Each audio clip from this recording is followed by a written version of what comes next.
নমস্কাৰ বন্ধু বান্ধৱীসকল আপোনালোকে যদি ডিষ্টেন্স মোডত ইগনোৰ পৰা এমএসসি কৰিব বিচাৰে ফিজিক্স কেমিষ্ট্ৰি নাইবা জুলজিত তেতিয়াহ'লে আপোনালোকৰ যিসমূহ প্ৰশ্ন উদয় হয় সেইসমূহ প্ৰশ্ন এই ভিডিঅ'টোত মই উত্তৰ দিবলৈ চেষ্টা কৰিম প্ৰথমতে অসমত আপুনি সায়েন্সৰ যি মেইন সাবজেক্ট কেইটা থাকে অৰ্থাৎ ফিজিক্স কেমিষ্ট্ৰি আৰু বায়োলজি কোন কেইটা সাবজেক্টতনো আপোনালোকে এমএসসি অসমত থাকি কৰিব পাৰিব এতিয়া মই ইয়াৰ ইগনোৰ অফিচিয়েল ৱেবসাইটত আহিছো এমএসসি কোৰ্স কেইটা যদি চাও ইয়াত সাৰ্চ কৰি দিলে আপোনালোকে দেখা পাব ইয়াত মাষ্টাৰ্ছ অফ কেমিষ্ট্ৰি আছে কেমিষ্ট্ৰি আপোনালোকৰ গোটেই নৰ্থ ইষ্টৰ ভিতৰতে এটাই চেণ্টাৰ আছে সন্দিকৈ কলেজৰ ষ্টাডি চেণ্টাৰ হিচাপে লৈ আপোনালোকে ইয়াত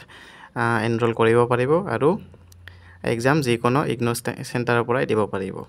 ইয়াৰ এলিজিবিলিটি ক্ৰাইটেৰিয়া হল আপোনালোকৰ অনাৰ্স নাইবা মেজৰ নাইবা যিকোনো কেমিষ্ট্ৰি জেনেৰিক পেপাৰ হিচাপে থাকিলেও বিএসসি যদি জেনেৰিক পেপাৰ হিচাপে থাকে তেতিয়া হলে ইয়াত এনৰোল কৰিব পাৰিব আৰু ইয়াৰ ফিটো 20000 সামথিং তেনেকুৱা আছিল ইয়াৰলি এডমিশন ইয়াৰলি হয় আপোনালোকৰ এক্সামো ইয়াৰলি হয় যদিওবা গোটেই কোৰ্সটো 4টা সেমিষ্টাৰত ভগাই দিয়া আছে কিন্তু এক্সাম বিলাক আপোনাৰ ইয়াৰলি হয় ঠিক তেনেদৰে নেক্সট আছে আমাৰ মাষ্টাৰ্ছ ইন ফিজিক্সত আপুনি মাষ্টাৰ্ছ কৰিব পাৰিব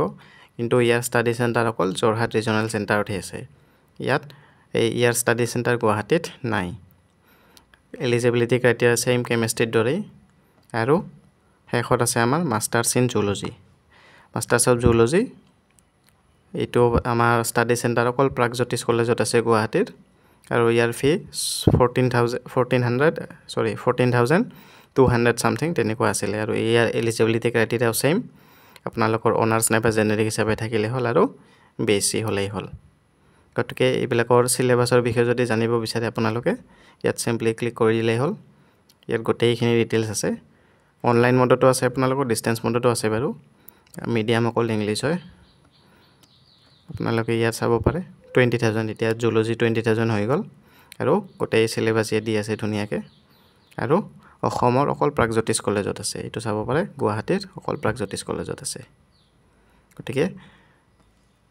ইয়াৰ বিষয়ে যদি আপোনালোকে আৰু বিতংকৈ জানিব বিচাৰে তেতিয়া হলে কমেন্ট কৰক মই গোটেই সিলেবাস গোটেই ফি ষ্ট্ৰাকচাৰ প্ৰেক্টিকেল কেনেকৈ হয় যেনক প্ৰেক্টিকেলৰ কথাটো কৈ দিও প্ৰেক্টিকেল যেহেতু ইয়াত বহুত ষ্টুডেন্ট এনৰোল হয় প্ৰেক্টিকেল কৰাটো ইন্ডিভিজুৱেলি কৰাটো সম্ভৱ নহয় আপোনালোকক ষ্টাডি চেণ্টাৰত মাতিব 3-4 দিনৰ কাৰণে তাতে আপোনালোকক পিপিটি থ্ৰু দি প্ৰেক্টিকেল যিখিনি পাৰে কৰাই দিব আৰু এক্সাম হয় তেনেকৈ 2 দিন গুগল ফৰ্ম থ্ৰু দি এক্সামটো পাতে আৰু এছাইনমেন্ট আপোনালোকে এছাইনমেন্ট যদি বাই পোষ্ট দিব বিচাৰে বাই পোষ্ট দিব পাৰে আৰু যদি ষ্টাডি চেণ্টাৰত গৈ দিব বিচাৰে তেনেকৈ দিব পাৰে গোটেই নটিফিকেশন আপোনালোকৰ WhatsApp গ্ৰুপ খুলিব তাতে দি দিব নাইবা ইগনোৰ অফিচিয়েল ৱেবসাইটত গোটেই নটিফিকেশন বিলাক আপডেট দি থাকে গতিকে এনেকুৱা ধৰণৰ ইনফৰমেটিভ ভিডিও পাই থাকিবৰ কাৰণে আমাৰ চেনেলটো সাবস্ক্ৰাইব কৰি দিব থ্যাংক ইউ